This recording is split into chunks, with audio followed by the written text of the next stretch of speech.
Muy buenos días, América. Muy buenas tardes, Europa. Muy buenas noches, Asia. Eh, Estamos en un nuevo webinar de Fundación IO. Lo hemos titulado Fiebre amarilla, ¿qué está pasando? Es para mí un placer que os unáis a hablar de un tema de candente actualidad. Creo que en este momento el aumento de casos de una enfermedad bastante controlada a nivel epidemiológico y un resurgir de casos en concreto en la Amazonía americana, pues debe hacernos pensar un poco las políticas de salud pública y revisar un poco el tema de una forma amplia. Para eso, pues contamos un poco con ponentes de primer nivel, de zonas calientes en este caso, que nos van a poner a ilustrar sobre la situación actual en los diferentes países. Como otros webinars, el objetivo y el contexto y la dinámica es que haya un canal abierto de preguntas. Va a haber un hilo conductor que va a ser, por supuesto, la fiebre amarilla en sus distintos aspectos y, sobre todo, tiene un interés geográfico importante el conocer los distintos aspectos de la enfermedad en este momento en sitios tan dispares como puede ser Colombia, la Amazonía peruana o Ecuador, ¿no? Para empezar, me gustaría dar las gracias a los ponentes, a los asistentes y a todas aquellas personas que se dedican en activo al tema de la prevención de las enfermedades infecciosas. Como sabéis, desde Fundación IO llevamos un programa de inteligencia epidemiológica que trata de concienciar y prevenir precisamente este tipo de brotes. Es para mí un placer dar la bienvenida al doctor Wilmer Villamil, desde Colombia. Él es infectólogo y médico tropicalista, investigador del Centro de Ciencias de la Vida de la Universidad Simón Bolívar y un miembro muy activo en nuestro comité científico de Fundación IO.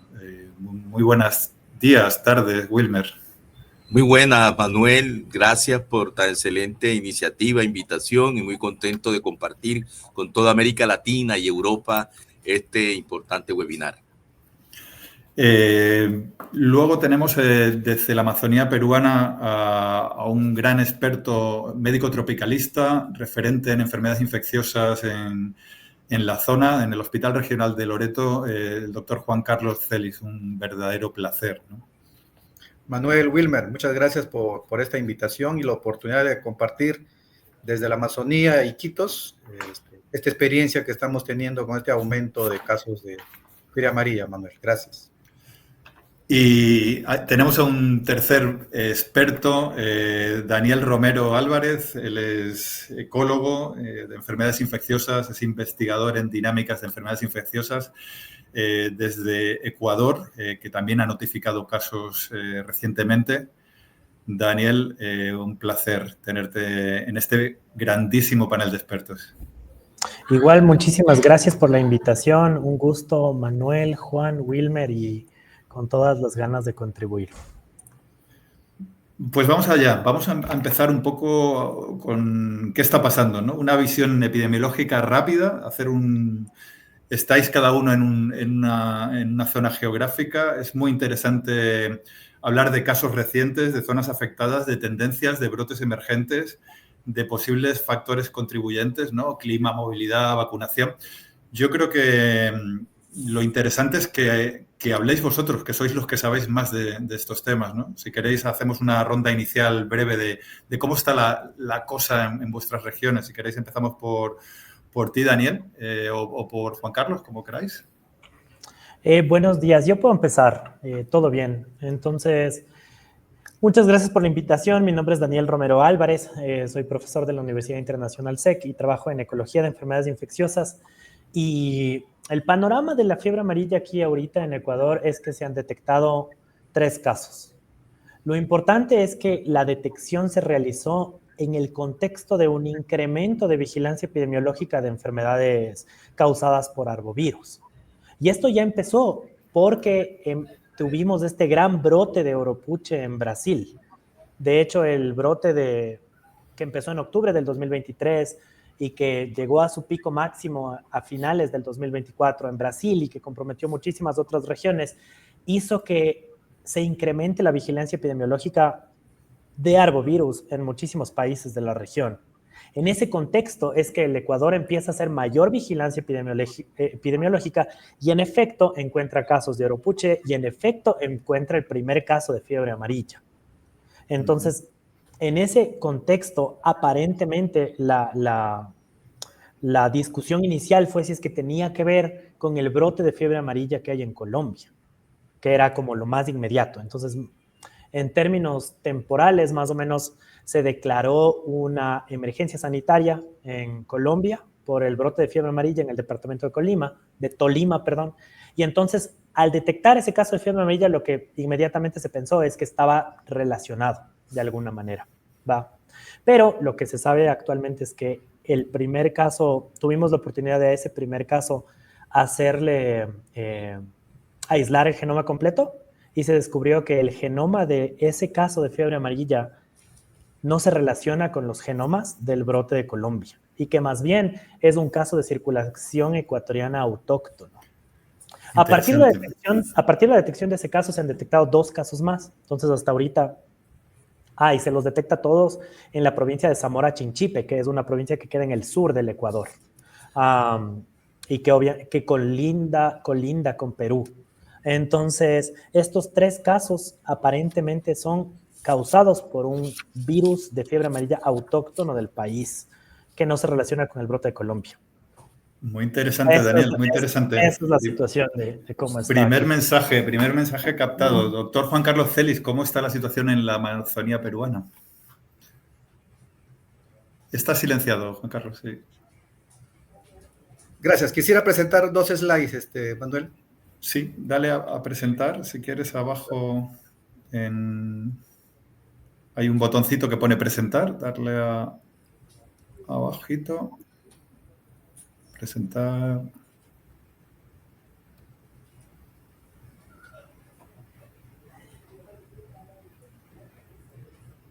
¿Puedes? Abajo un botoncito con una cruz, pone presentar y te pondrá un mensaje de compartir pantalla. A ver. Ahí estás. Ya, muy rápido. Bueno, estamos aquí todos porque hay una alerta internacional. Perú también tiene una alerta. No ha sido declarado una emergencia todavía. Ha habido varias sugerencias, como en Colombia, ¿no? Como en Colombia. Hay que hacer notar varias cosas, ¿no? En Perú es una zona endemoepidémica. Nosotros tenemos fiebre amarilla de los años 60. Y yo diría que Perú, junto con Brasil, han estado en el top de casos, como pueden ver en esta tabla de los últimos 20 años, por ejemplo, ¿no? Aunque si sacamos tasa por millón de habitantes, obviamente Perú pasaría en primer lugar. Es decir, hemos tenido zonas endemoepidémicas hace muchísimos años. ¿Qué podría estar cambiando ahora? Si ustedes ven esta gráfica en la zona central sierra de Perú, están asociados a las zonas cafeteras. Estos son los casos de Perú. Intenta pasar la diapositiva, Juan Carlos. Estamos viendo el PowerPoint sin presentar. Sí. Si puedes. ¿Avanzó? No avanza. No sé si. A ver. Sí, eso suele pasar en este. Dale otra vez.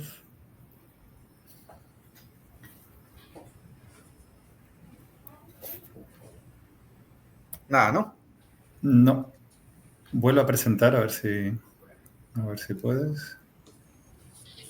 Y si no, lo contamos de palabra, que al final el contexto yo creo que es lo importante, el reunir un poco las 3 experiencias y un poco los mensajes clave, ¿no? Claro. Ahí creo que se nota mejor, ¿no? Ahí lo tienes, sí. Ya. Entonces les decía que Perú es una zona endémico-epidémica que incluye la Amazonía y la zona de frontera, Ecuador, Colombia, Brasil, y clásicamente ha estado en nuestras zonas cafeteras asociadas a migraciones. Estos son los datos actuales. Miren, nosotros tenemos ahora 37 casos confirmados y hay 12 fallecidos, principalmente en la región Amazonas, que es zona Ahuajún.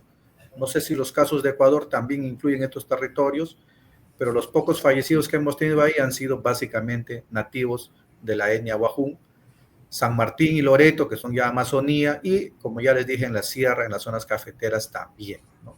Y como pueden ver aquí, 2025, pues los casos están aumentando respecto a 2023, 2024, y yo diría después del 2016 que hemos tenido una buena cantidad de casos, estamos teniendo ya en mayo, miren, 37 casos y 12 fallecidos, y eso está despertando las alertas. ¿Qué es lo excepcional, lo curioso que estamos viendo ahora, ¿no? O sea, nosotros, solamente rápido para mencionar, estas zonas fronterizas donde hemos tenido fallecidos en la Amazonía, estamos teniendo una gran movilidad de personas. Y esta movilidad se ha acrecentado los últimos 10 años, asociado principalmente a dos economías ilegales. Minería ilegal, que está moviendo mucho dengue, mucha malaria, incluso nuestros pacientes VIH están teniendo otra conducta para ir a trabajar a estas zonas, y también incluyen las zonas del narcotráfico, que hay muchos reportes que no están todavía en la literatura académica, pero que hablan de una gran expansión en la zona fronteriza Perú-Ecuador, Perú-Colombia, de minería, como también en narcotráfico.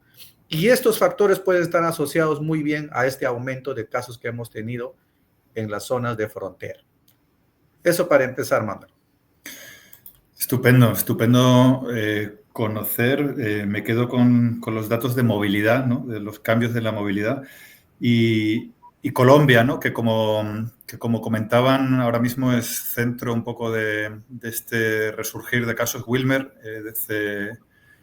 desde el ojo del huracán, por así decirlo. ¿Qué tal? ¿Cómo está la cosa por ahí? Excelente, Manuel, excelente, Daniel y Juan Carlos. ¿Qué pasa en Colombia?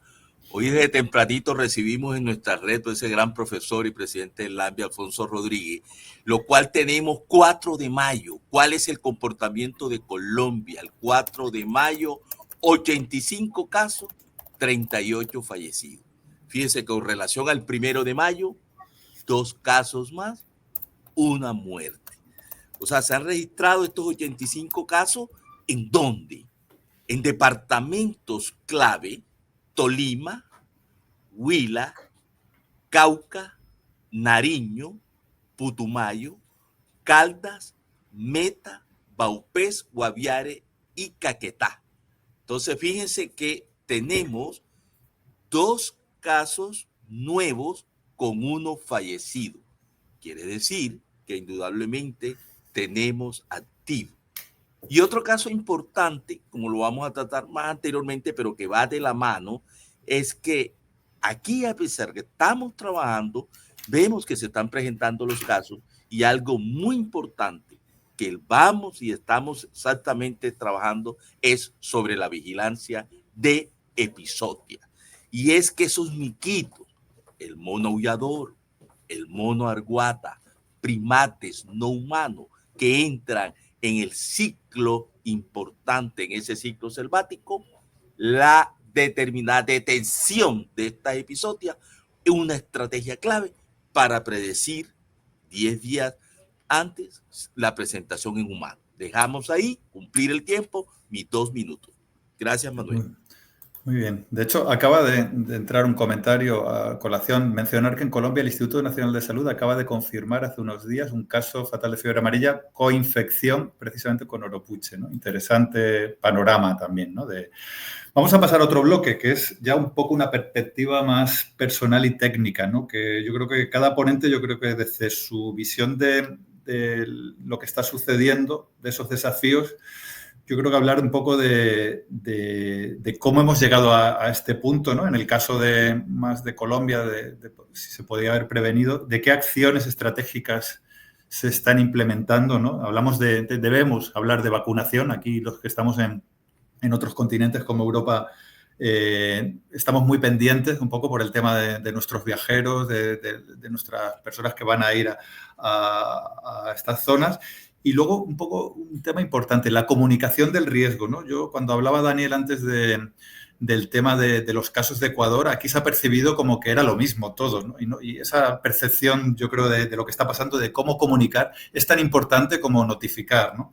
Y por supuesto, el control vectorial y de circulación. El año pasado hablamos muchísimo de dengue, de oropuche, pues en esos contextos interesantes. Yo creo que empezamos otra vez por ti, Daniel, que si puedes profundizar un poco en todos estos temas tan interesantes.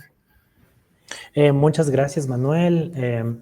Sí, pues, o sea, yo creo que algo muy, muy importante es precisamente la comunicación de cómo está funcionando esta situación aquí en Ecuador.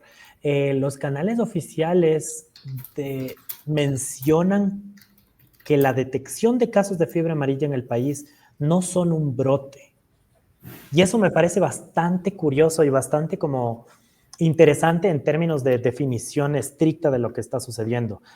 Desde mi perspectiva y desde la perspectiva de la Organización Mundial de la Salud y de otros canales autoritarios, la detección de un caso de fiebre amarilla sí puede ser declarado un brote. Y yo creo que sí sería importante declararlo como tal. Me da la impresión de que la no declaración de un brote de fiebre amarilla tiene mucho que ver con evitar alarma y evitar que la población pierda la razón. Sin embargo, yo creo que la información precisa siempre más bien, y bueno, el conocimiento en general siempre es súper útil para poder tomar medidas adecuadas. Entonces, con 3 casos detectados de circulación autóctona que no se habían detectado en muchísimo tiempo en el Ecuador, la cuestión de la fiebre amarilla sí es un brote. Y lo interesante es que si es que uno detecta si es que uno revisa los canales oficiales, que el virus que está causando la fiebre amarilla en el sur del Ecuador no sea parte del brote de Colombia, es súper importante declararlo. Y en los medios oficiales tampoco está esa información tan clara. Entonces uno tiene que buscar con muchísimo detalle como para poder encontrar que genéticamente hablando los virus de Colombia y los virus de Ecuador del brote actual no están relacionados. Y entonces es interesante darnos cuenta que el descubrimiento de estos casos de fiebre amarilla en Ecuador son una respuesta al incremento natural de la vigilancia epidemiológica por el resurgimiento de todos estos brotes a nivel regional, especialmente con la cuestión del brote de Oropucho. Interesante el tema de diagnóstico. Has hablado de secuenciación, has hablado de cómo está el tema de diagnóstico, de acceso a estas zonas. Yo creo que es interesante los retardos diagnósticos. ¿Cuántos casos podrían a lo mejor estar no diagnosticándose? ¿Podemos hablar de ese contexto también? Y el hecho de que, sí, y el hecho de que este caso, a ver, cómo funcionó es que el paciente que falleció, el paciente inicial, digamos, era un paciente de 26 años de edad. Se supone que trabajaba en cuestiones de minería y que circulaba bastante entre el Ecuador y el Perú. Entonces, el paciente fue detectado en Zamora Chinchipe. Entonces, en el mapa que mostró ahorita Juan Carlos, estuvo súper bonito ver que una zona que estaba con un color muy, muy rojo es justo la zona que bordea con Zamora Chinchipe, que es donde se detectan los casos de fiebre amarilla en Ecuador. Entonces, este paciente se sospechó que tenía dengue hemorrágico, para empezar. Entonces, como se sospechaba que tenía dengue hemorrágico, es lo que se activa todo lo que es el aislamiento de la muestra correspondiente que pasa a los laboratorios oficiales que utilizan detección molecular y secuenciación genómica para ver qué tipo de patógeno es, y ahí es lo que detectan que es fiebre amarilla. Siendo una sospecha de dengue hemorrágico inicial. Entonces, lo interesante es justo lo que tú acabas de mencionar ahorita, en término de subregistro. Potencialmente muchos casos que están siendo llamados como dengue hemorrágico quizás sean fiebre amarilla y quizás los vayamos a empezar a detectar. El dato de que el virus que está causando fiebre amarilla actualmente es filogenéticamente hablando más cercano a virus de fiebre amarilla ecuatorianos, te da a pensar mucho sobre el subregistro. Muy interesante. Por aquí comentan un poco lo que tú decías, ¿no? Lamentablemente, muchas veces es una decisión más política que técnica declarar o no el tema del brote, ¿no? Juan Carlos, yo creo que tienes una visión muy de primera mano, ¿no? De hecho, creo que desgraciadamente has tenido que ver pacientes en estas últimas semanas, ¿no? Y alguno, lamentablemente, algún deceso hemos tenido, ¿no? Y también a nivel diagnóstico, un poco los errores diagnósticos de la batería de diagnóstica que tenemos de dengue, ¿no? No sé si puedes comentar un poquito tu visión personal de ahí. Estás silenciado, Juan Carlos. Sí, empezar por lo que dijo Daniel, muy importante, ¿no? Nosotros, Daniel, estamos notando, y eso lo estoy recalcando mucho desde Oropuche, malaria, dengue, que estamos teniendo más en la zona de frontera con Colombia y ahora con Ecuador. Hace poco tuvimos un brote de meningitis meningococa tipo B en la zona del Putumayo, Y estos brotes, digamos, esa zona no era una clásica zona donde teníamos este tipo de enfermedades que ahora se están moviendo mucho entre las comunidades indígenas de la zona de frontera. Lo que acabas de mencionar de tu paciente, que también estaba dedicado a la minería ilegal, es algo que lo estamos notando muy seguido. O sea, nosotros antes siempre medimos esto en torno a nuestros pacientes de VIH, que nos tienen a veces mucha confianza, y me dicen, ¿por qué has abandonado? No, doctor, es que me iba a trabajar. ¿Pero dónde? Entonces uno los sonsaca y se vuelve como amigo de los pacientes durante muchos años. Doctor, es que ahora me he ido más lejos. ¿A dónde? ¿A qué? ¿Al oro? Sí, doctor. Entonces está cambiando un poco la conducta. Esas economías ilegales mueven muchas enfermedades. Ha pasado en el África con el oro, que es incontrolable en algunas zonas. Y esto estamos viendo muy de cerca nosotros aquí. Yo les quiero presentar una breve idea.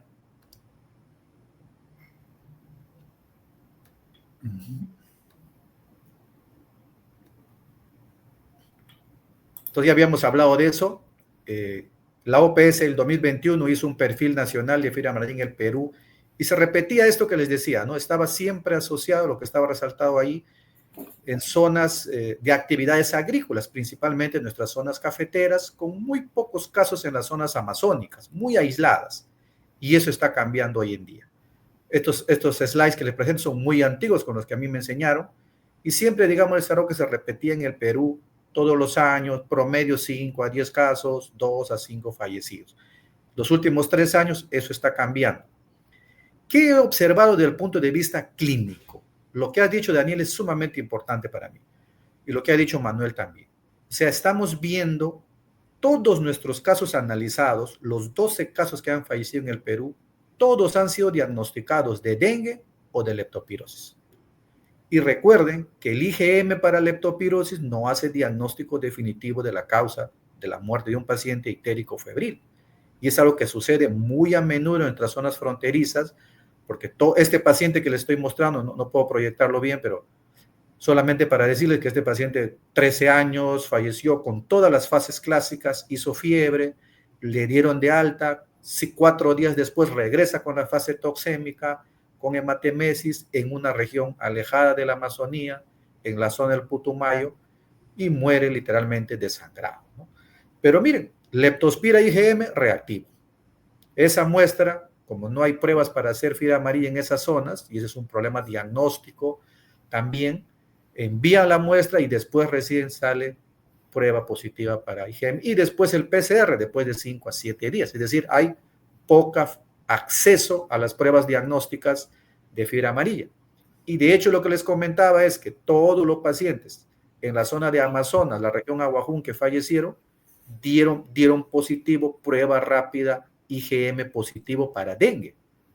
Recuerden que es una reacción cruzada por flavivirus muy frecuente y puede ser indistinguible en sus primeros 3 a 4 días en la fase febril, ¿no? Ya cuando se pone ictérico, todos empezamos a descartar dengue, a pensar en otras patologías, pero ya estamos viendo lo que siempre nos sucede con estos brotes. Tenemos un síndrome febril indiferenciado que después de 4 o 5 días recién se manifiesta porque ya puedes distinguir un dengue de otras patologías. Solamente para aclarar, miren, esta es la región del Putumayo. La población donde sucedió, esta es una comunidad pequeña donde sucedió, solamente estaban vacunados el 12% de la población general. Esos son los niveles, tasas de vacunación en las comunidades nativas fronterizas y alejadas de la Amazonía. No sobrepasamos a nivel nacional el 60%, creo que es muy parecido en Colombia. Pero en estas zonas nativas, donde tenemos también el tema intercultural, que es difícil de soslayar si no tienes un plan a largo plazo, pues vamos a tener tasas de vacunación de 10, 12%, que por supuesto tiene una gran cantidad de susceptibles. Y este otro caso, que lo hemos visto ya en Iquitos, como decía Daniel, a veces por vigilancias que estamos haciendo para otras cosas. Por ejemplo, este paciente es un paciente que hizo solamente fiebre y él trabaja en Iquitos, pero viajó a una zona que se llama Huaturi, cerca también a 2, 3 horas de Iquitos, que es ya la gran metrópoli que nosotros tenemos aquí en la Amazonía, es decir, está muy cerca. Este paciente se detectó gracias a un estudio que está haciendo una universidad norteamericana con un TACMAN que tiene un PCR de 32 enfermedades y después se confirmó nuevamente que era fibra amarilla, pero él estaba en la casa tranquilo, oligosintomático, solamente hizo 3, 4 días de fiebre y nada más, para que veamos una idea de cómo puede estar circulando probablemente fiebre amarilla hasta en las ciudades y nosotros no percatamos porque no tenemos sistemas de vigilancia más dedicados, más activos, como a veces son estos estudios de investigación. Estupendo. Yo creo que por alusiones, doctor Wilmer Villamil, ¿no? Hemos hablado un poquito de clínica, el chica de Mazica, ¿no? Habría que añadir aquí fiebre amarilla también en este contexto, ¿no? Sí, excelente, Manuel. Pero quiero dos cositas. ¿Me ven la diapositiva? Sí, ahí está. Bueno, quiero seguir dos cosas para llegar a ese enlace. Quiero hacer énfasis en algo importante. Análisis y estrategia, algo de vacunación, y seguimos dos cosas importantes. Ya les mencioné lo ultimito hasta ayer 4 de mayo. Vean ustedes que la letalidad al 2025 es del 40%, ¿cierto? O sea que estamos inmersos en una patología que hay que hacer un diagnóstico oportuno y después en la parte del diagnóstico es la clínica, identificar esa primera fase que es la fase de infección. El otro punto, y yo no me canso y sé que toda esa gran audiencia de Latinoamérica y Europa, hay que trabajar la estrategia One Health. Y esa estrategia One Health permite conocer, miren que nosotros estamos apalancando en Colombia el estudio del comportamiento de la epizotia, esos monitos. Esa estrategia es que es clave. Esto permitió que nosotros tenemos a la fecha 28 casos de primates, ¿cierto? De estos monitos infectados. ¿Dónde están? Es clave saber dónde están. Fíjese, con Huila, 2 casos confirmados, bien estudiados virológicamente. Tolima, 26 casos en Tolima, para un total de 28 casos. Y veredas que las tenemos bien ubicadas, bien documentadas en los municipios. Por ejemplo, tenemos en Huila, el municipio de Aipé, la vereda Agua Fría Natal. Entonces, viene dos escenarios. Ya yo conozco mi letalidad, conozco los municipios que están afectados, los estudios de la epizotia. Oye, Villamil, pero ¿por qué estás haciendo énfasis en la epizotia? Claro, porque los monitos nos avisan antes que haya la infección humana. Eso es lo que hay que entenderlo, que es importante. El otro es que ese es el sitio selvático y que hemos visto nosotros, por ejemplo, en Mérida, en Quindío, tengamos la conceptualización de selva, no de selva amazónica. Mire lo que pasó en Mérida, en una de las casas que se confirmó, se había dicho algo que es urbano. Enseguida la alerta, comenzamos a hacer la investigación y notamos que en la casa del paciente, a la salida, lo que había era un ecotono, una ecoepidemiología que eran bastante arbustos a semejante a selva. O sea que ese es el otro punto que quiero dejar claro. Selva no equivale a selvático. Y bueno, ¿y qué nos dice exactamente que estamos en el ciclo de la transmisión selvático? Es la presencia del vector como hemagogo y sabate, y en esta casa de Nérida Quindío se encontró sabate. Por lo tanto, no era urbano, porque sabemos que los vectores urbanos estarían Aedes aegypti y ahora Aedes albopictus. Hemos discutido en el Comité de Medicina Tropical de la Asociación Colombiana de Infectología, con el profe Rodríguez, con el profe Salín, hemos discutido, bueno, ¿será que hay algo, un intermediario, cuando sabemos que el ciclo intermediario es único y exclusivamente de África, o podemos hablar de un periurbano, de un híbrido, y eso también hay que afinarlo? Quiero hacer énfasis también en los municipios de riesgo. Fíjense ustedes las coberturas de vacunación que lo tocó Juan Carlos, en la cobertura nacional de vacunación de fiebre amarilla, la población de 15 a 18 años, una cobertura muy baja del 32%. Y el otro grupo es el grupo a 41 a 59 años. Entonces, ¿qué vamos a hacer? Papel y lápiz, plan de intervención. 1, hacer una gestión integral de la contingencia. Hay que intensificar la vigilancia en salud pública, promoción y prevención de la transmisión primaria, y mire que subrayo la vacunación con un manejo integrado de sectores y manejo integrado de los casos. Los casos hay que analizarlos de manera individual. Ya mi amigo Manuel habló con Oropuche, pero en el 2024 se presentó una coinfección malaria con fiebre amarilla documentada por PCR y documentada también por serología. El cerco epidemiológico, por ejemplo, de adentro hacia afuera, como Villarrica, Cunday, Purificación, Prado y Dolores, que ustedes lo vieron donde está la episodia. Entonces vamos, clave. ¿Qué es un municipio de alto riesgo? De muy alto riesgo. Es donde hay la circulación activa del virus, casos humanos o episodias, municipios aledaños o el corredor ecoepidemiológico.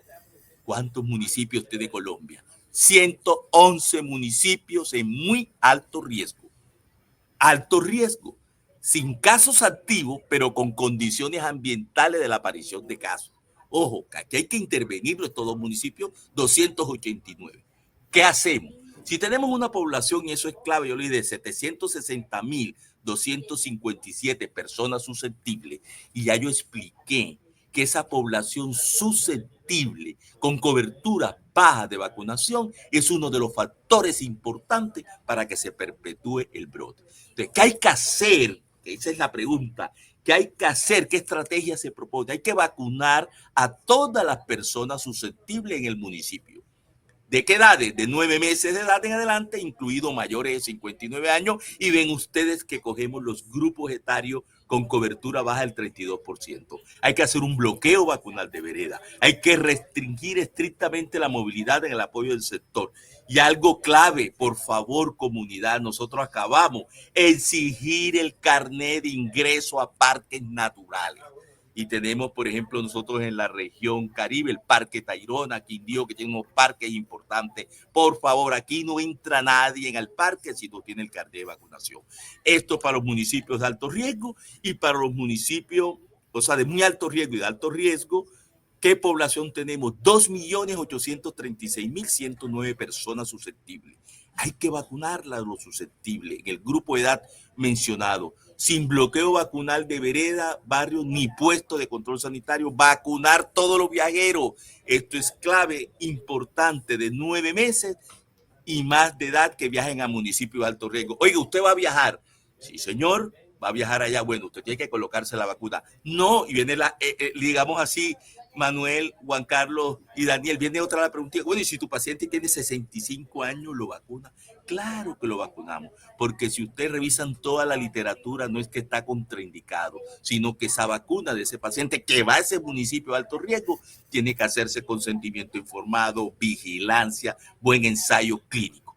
Quiero dejar aquí muy amable para seguir exactamente con toda la dinámica. Este era el enfoque de la estrategia de vacunación, comunicación del riesgo, cómo se pidió.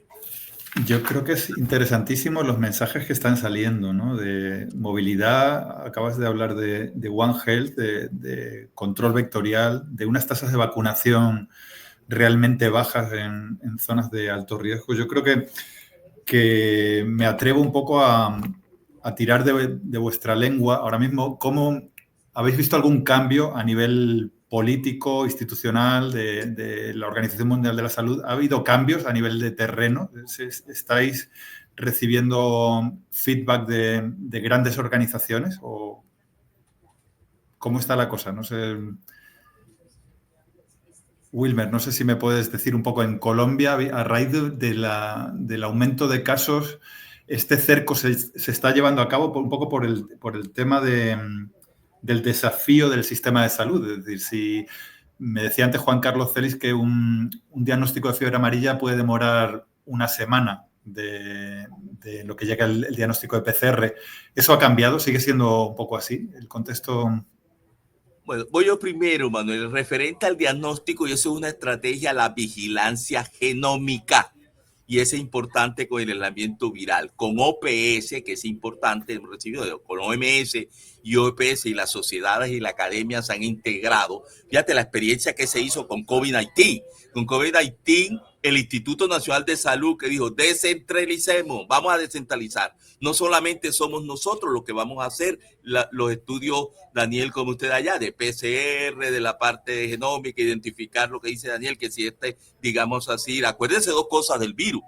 El virus tiene una característica importante. Por eso es que la vacuna protege, porque se ha demostrado que una sola variedad, digamos así, genética es la responsable. Eso es algo, por eso es que la vacuna es importante. Entonces aquí lo que hay es que hacer el diagnóstico oportuno. Y si acordamos desde el punto de vista clínico, hay con OPS, hay una buena que se llama la serie de tiempo. Los primeros 5 días son los 5 días de la viremia. En los primeros 5 días hay que hacer PCR. Y eso tenemos. Entonces lo que hay es que descentralizar, y eso es lo que estamos haciendo, que se hagan en los laboratorios de la región Caribe, la región Pacífica, la región andina nuestra, se hagan los laboratorios. Y una PCR con identificación no tiene por qué demorar mucho, es para hacer el diagnóstico oportuno. Ahí nosotros como clínicos somos los que tenemos que saber hacer un enfoque y pensar, pero nosotros ahí sí somos robustos y la idea es descentralizar, que las pruebas de moleculares, las pruebas genómicas se hagan en todo el territorio colombiano y no se centralice en una sola parte al Instituto Nacional de Salud. Eso es uno de los grandes avances. Como ya hay unos laboratorios de molecular, que esa fue la enseñanza de COVID-19, eso se están aprovechando. Esa es una estrategia, diagnóstico oportuno. Juan Carlos, Daniel, ¿algo que puntualizar? Yo quería hacerle una pregunta a Wilmer, que me parecía súper interesante, considerando lo que nos explicabas de las epizootias y la importancia de las estrategias de una salud para poder controlar este tipo de zoonosis. No estoy al tanto con respecto a lo que mencionaste. ¿Hay epizootias como tal en Colombia y por tanto se han establecido protocolos de diagnóstico de fiebre amarilla en los primates no humanos? Claro, y entonces sacamos un documento que voy a compartir, que es la vigilancia tanto vectorial y el estudio de esta epizootia. Y la epizootia la tenemos 28 y clave centrado, como lo dijiste, en Huila y Tolima. Y tenemos las veredas donde están. Es que el monito aullador, el monito de Araguata le está diciendo pila, que aquí está el virus. Recordemos rápidamente el ciclo. Fíjate que el mosquito que está sano, sea hemagogus, o sea, sabete, pica el monito, pero el monito tiene el virus. Se infecta el mosquito y el humano, por todo esto que todos padecemos, se internaliza en la selva ese sabate o ese magogo infectado, lo pica, le transmite. Entonces, clave la vigilancia de la epizootia, lo tenemos bien. Hay que fortalecerlo con la estrategia de One Health, inteligencia artificial, y algo que mi amigo Manuel es, digamos, es un gomoso y lo hemos trabajado con la FIO, que se llama los mapas de la zona, pero unos mapas interactivos que permitan, Daniel, la identificación exactamente. Por eso estamos apalancando a epizootia y estrategia One Health. Pero en términos de logística, no es que se está activamente capturando a primates no humanos para hacerle serología. O sea, literal, hay reportes de primates no humanos fallecidos y sobre ellos es los que se les hace el diagnóstico. Se está haciendo los estudios. ¿Qué es el estudio de una epizootia? Si ya tenemos mapeado cuáles son las zonas, como muy bien lo dijo, Tolima, Huila, entonces vamos a esta vereda a establecer un programa de vigilancia epidemiológica de epizootia. ¿Me entiendes, Daniel? Es vigilancia epidemiológica de epizootia. Ya cuando el monito está muerto, ya murió el monito, ya el monito fue el ciclo. Es en el monito exactamente que está vivo, esa es la vigilancia. Y esto se hace con apoyo gubernamental en un contexto de investigación Instituto para Nacional prevención. de Salud, Ministerio de Protección Social. Igual, mis preguntas van al hecho de que, digamos, acá como que está todavía la idea de hacer investigación y prevención a nivel de reservorios o a nivel, en este caso, de primates no humanos, como que no está logísticamente rápida de hacer. Entonces, y en los reportes oficiales todavía no es que está muy claro que se va a implementar esto de manera inmediata, como para hacer la verdadera prevención. Varios autores actuales de ecología de enfermedades infecciosas mencionan a la vigilancia en reservorios no humanos como la prevención primaria de pandemias o la verdadera prevención primaria, porque ahí realmente estamos como que mirando cómo circulan los patógenos antes de que causen infecciones en seres humanos. Pero en el Ecuador, como que este tema presenta un montón de barreras logísticas, tanto en el sistema público como en el sistema privado, como para rápidamente implementarlo, digamos. Entonces, por eso te hacía estas preguntas para ver cómo es la situación en Colombia. O sea, en vista de que ustedes están pasando por esta emergencia sanitaria, entonces obviamente ahí, tal como mencionabas, ¿no es cierto? Como pasó en COVID-19, se facilitan un montón de redes y de canales como para hacer otro tipo de investigación que naturalmente no se hace. Pero algo que sí se debería hacer, por ejemplo, en Ecuador, en el que sabemos que los casos de fiebre amarilla están relacionados con circulación local y no como circulación importada, deberíamos tratar de aprovechar la oportunidad para empezar a hacer este tipo de vigilancia antes de declarar una emergencia sanitaria. Entonces, no, nada, eso nada más. Gracias.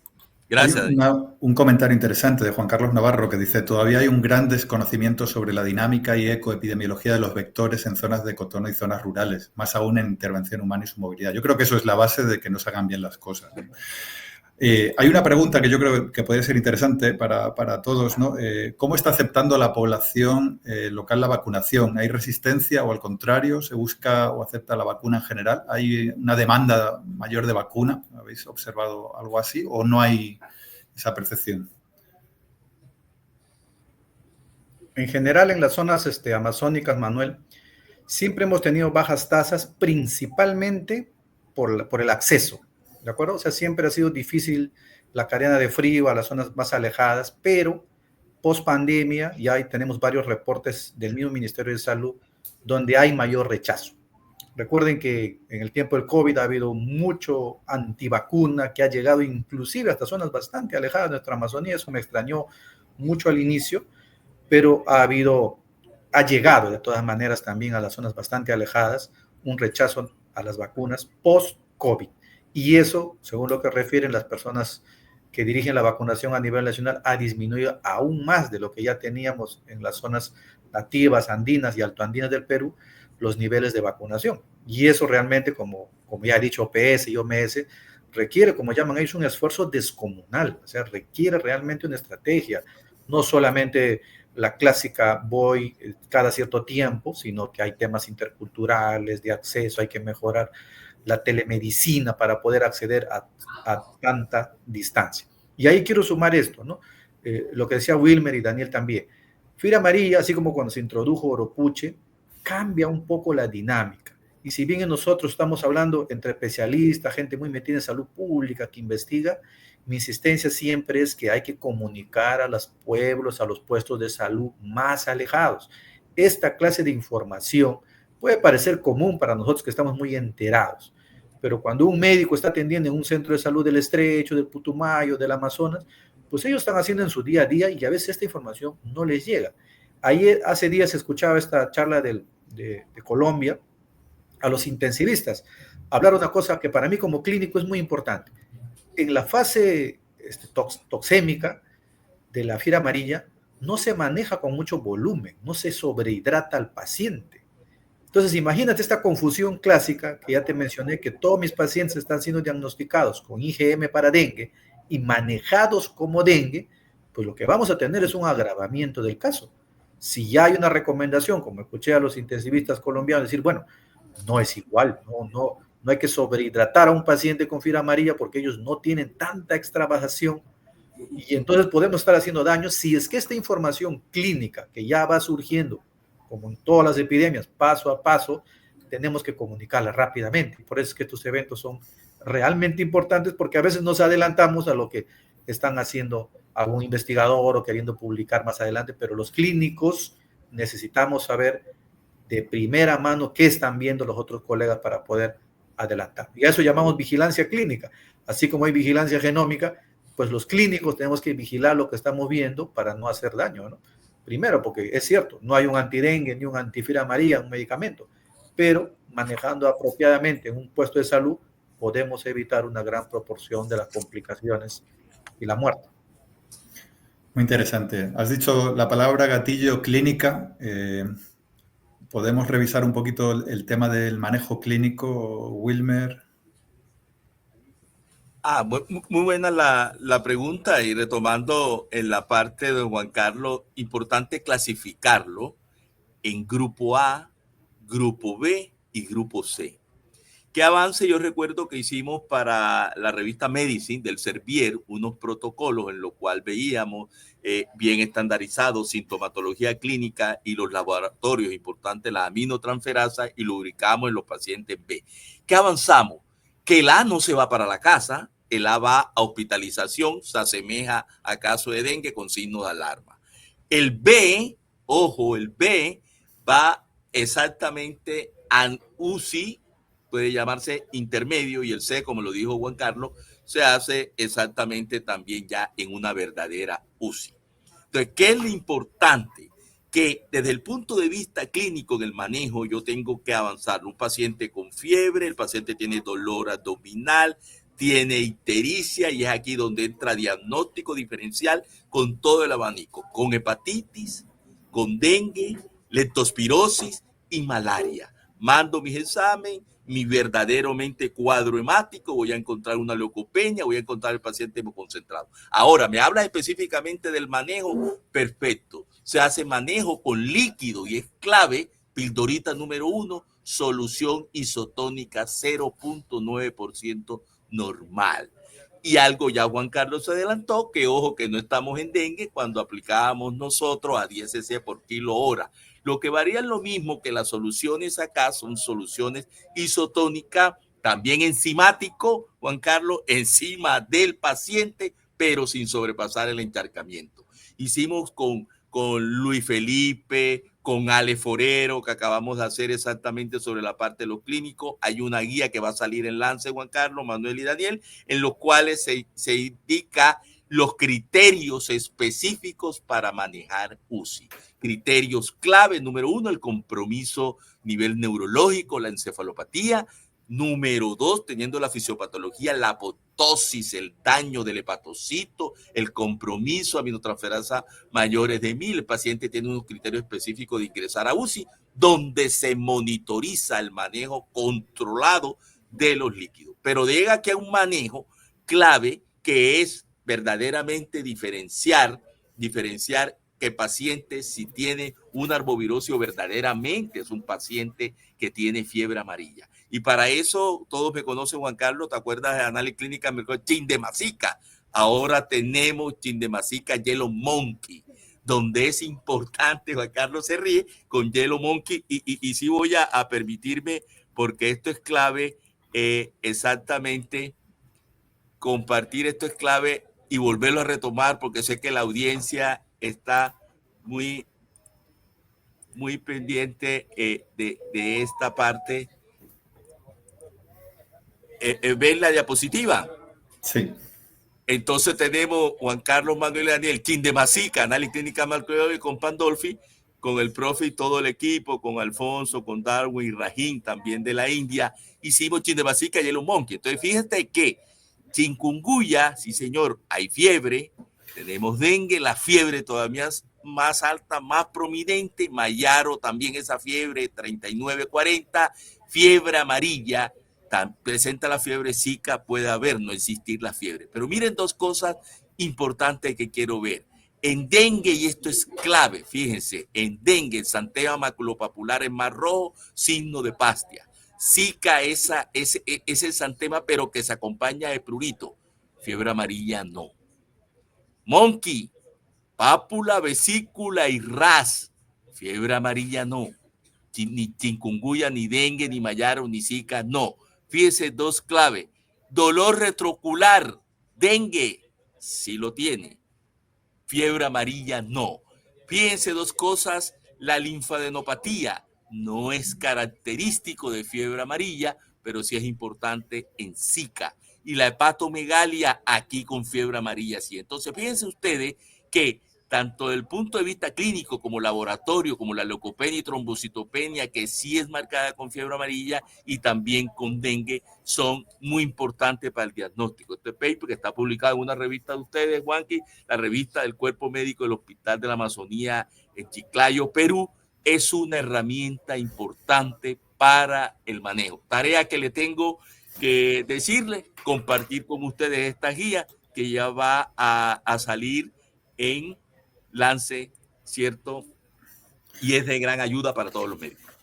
Muchísimas gracias. Llevamos 50 minutos muy interesantes de webinar sobre la fiebre amarilla. ¿Qué está pasando? Juan Carlos Celis desde Perú, Wilmer Villamil desde Colombia, Daniel Romero Álvarez desde Ecuador.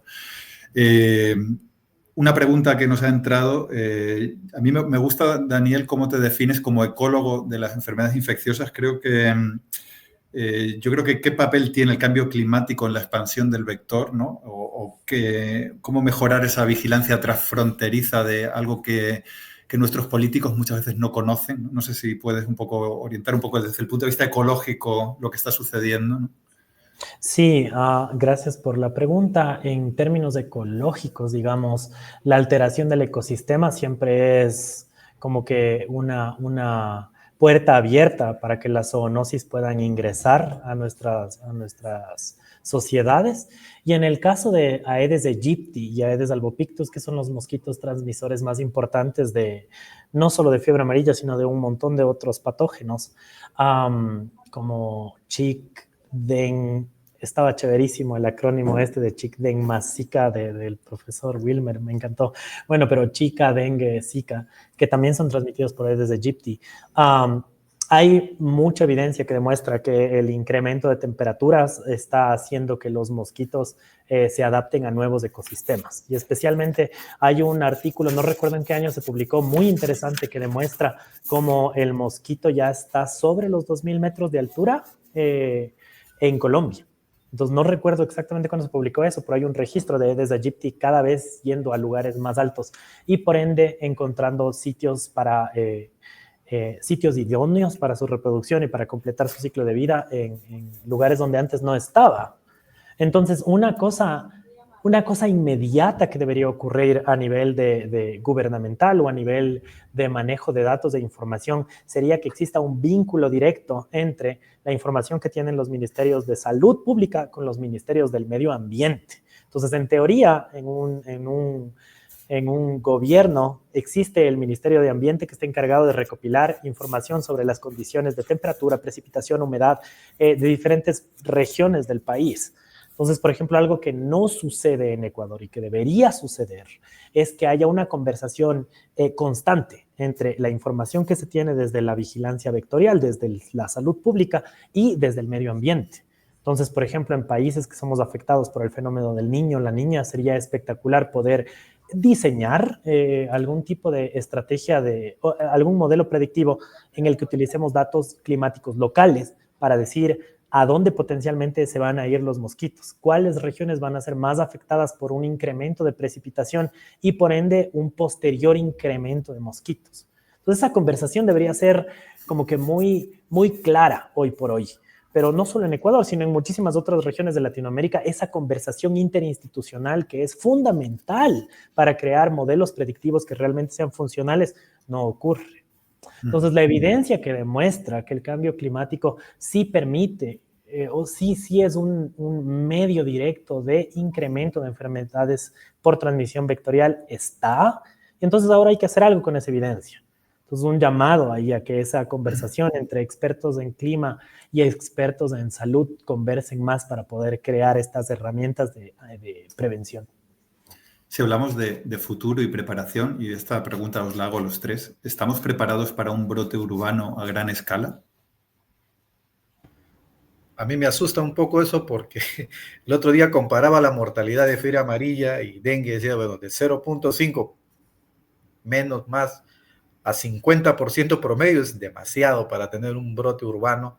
Si una enfermedad que tenía 1% como el COVID colapsó nuestras UCIs, imagínate una ciudad como Iquitos teniendo 5 pacientes graves para cuidados intensivos, colapsa totalmente el hospital. Ojalá que no, pero siempre estamos alertas. Es más, muchas veces nos preguntamos por qué no prende fiebre amarilla si hay tanto dengue y tanto Aedes aegypti. Y ojalá haya más razones que simplemente que el vector no llega o los casos no llegan. Pero siempre la vigilancia, yo pienso que ha mejorado bastante. No podemos negar, por eso me remito a la pregunta anterior, que los equipos de biología molecular pues se han democratizado un poco a raíz del COVID. Antes en Loreto no teníamos para hacer PCR para dengue, PCR para otras enfermedades, para VIH.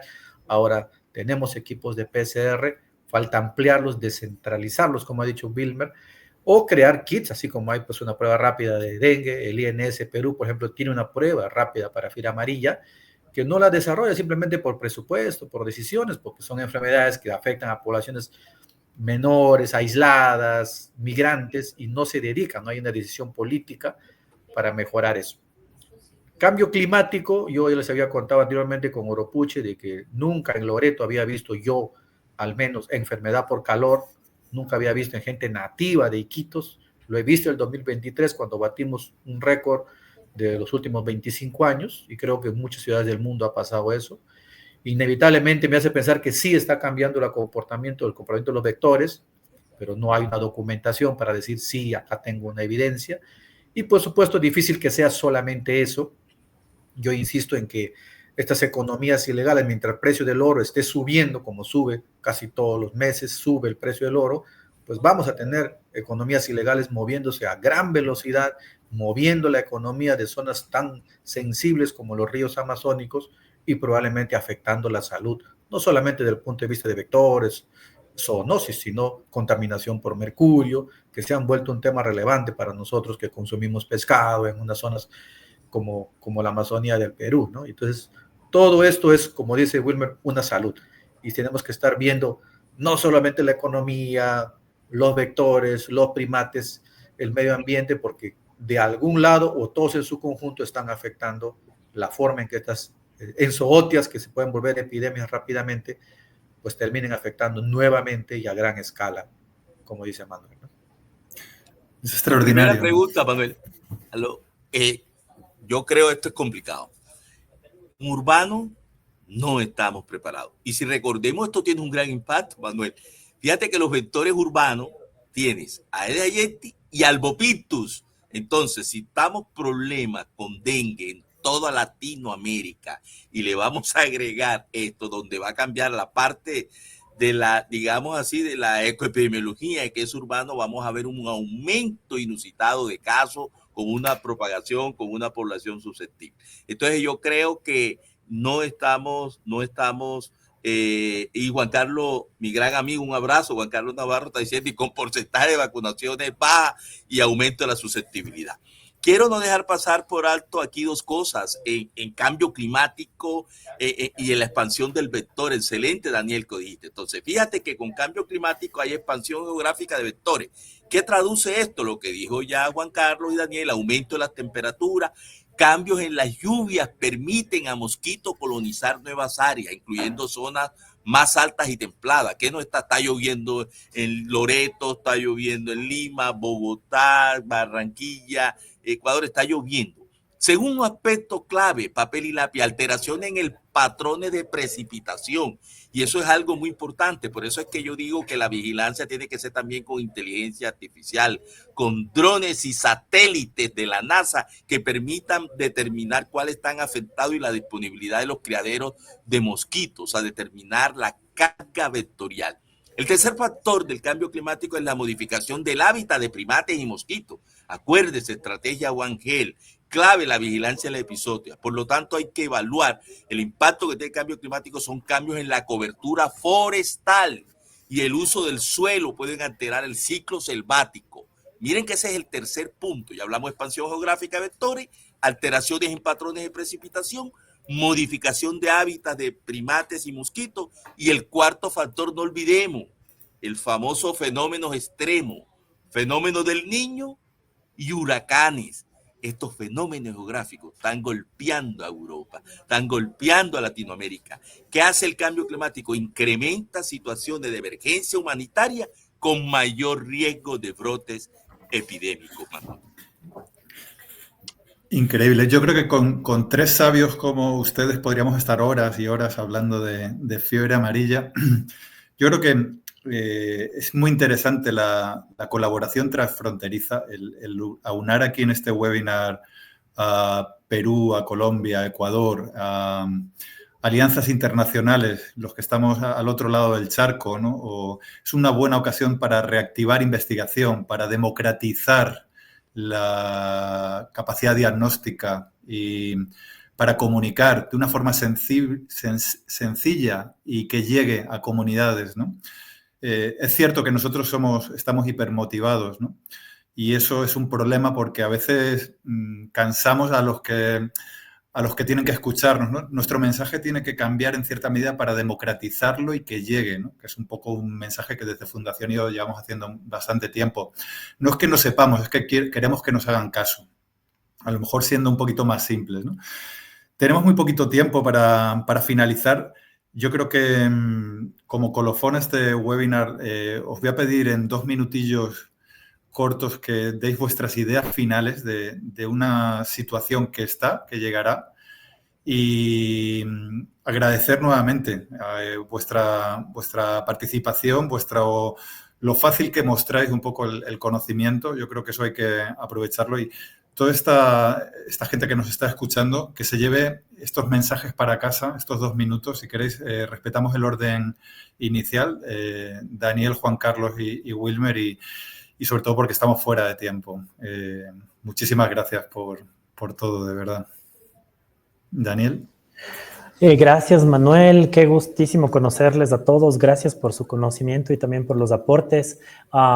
Es importante recordar que la vigilancia epidemiológica activa en vez de activa y preventiva tiene que ser como que el canon de cualquier estrategia de salud para realmente evitar que aparezcan epidemias en diferentes regiones, especialmente en el Ecuador. La detección de estos casos de circulación intrínseca de fiebre amarilla como consecuencia del incremento de arbovirosis a nivel regional debería impulsarnos a seguir haciendo este tipo de vigilancia, no solo en el sur del Ecuador, sino también en el norte, especialmente considerando que esa es el área, todo lo que sería la provincia de Sucumbíos, que está realmente cerca de Colombia y está realmente como que cerquita del brote.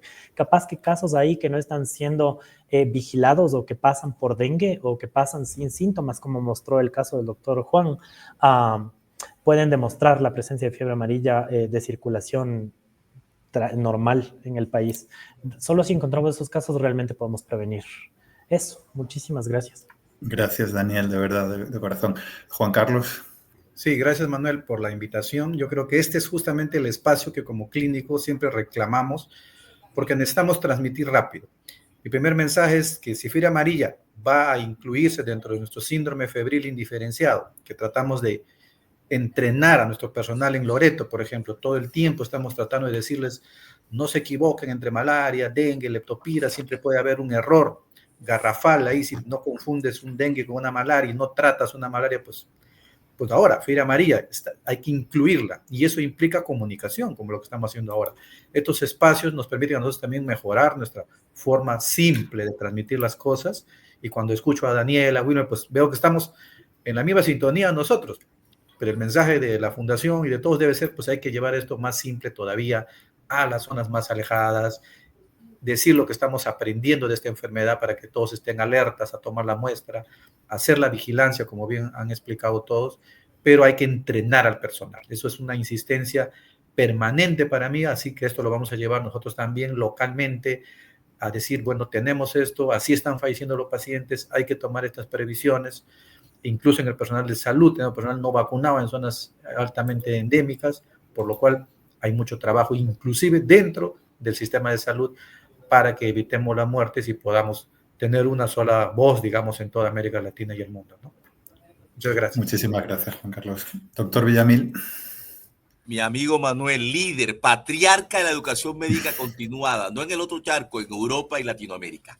Quiero dejar centrar algo, ya mi colega y amigo tocó la parte clínica, pero quiero ver. Tarea para casa, mejorar la vigilancia transfronteriza a nivel de la frontera para controlar. Debemos dejar de políticas apagaincendios, tenemos que adelantarnos, y esta es una estrategia. Por ejemplo, ¿qué hacemos en la vigilancia de transfrontera? Hacerse búsqueda activa en población migrante, vacunar al migrante, aumentar la cobertura en general en la población migrante, que son muy bajas, establecer un instituto, Manuel, de medicina tropical, el ejemplo de nosotros para la región Caribe, Paraguayón, ahí en La Guajira, hasta el tapón del Darién, y tener un sistema de vigilancia, de control de primates rutinario. Esto quiero terminarlo, hagámoslo, hagamos algo proactivo, hagamos algo que impacte y dejemos políticas apagaincendios. Gracias, mi hermano. Muchísimas gracias a todos. Desde Fundación IO es nuestro compromiso informar, y en eso seguiremos informando con este tipo de webinars. No hay que esperar 1 mes y medio para hacer una respuesta, hay que comunicar rápido y eficientemente. Y esto es una llamada a todos. La vigilancia epidemiológica afecta al planeta entero, y lo que hoy pasa allí, mañana estará aquí o viceversa. Muchísimas gracias, Daniel Romero Álvarez. Muchísimas gracias, Juan Carlos Celis. Muchísimas gracias, Wilmer Villamil. Ha sido un honor y un placer poder moderar este webinar. Lo difundiremos a través de las redes. Quedará para que todas aquellas personas que no han podido verlo. Y una nota de última, como sabéis, últimamente para acceder a la información hay que pagar.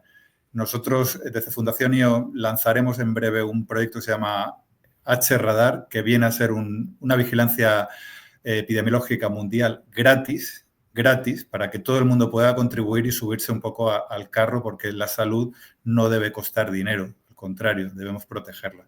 Muchísimas gracias y buenos días, América, buenas tardes, España, Europa, buenas noches, Asia. Buenas noches. Chao, chao.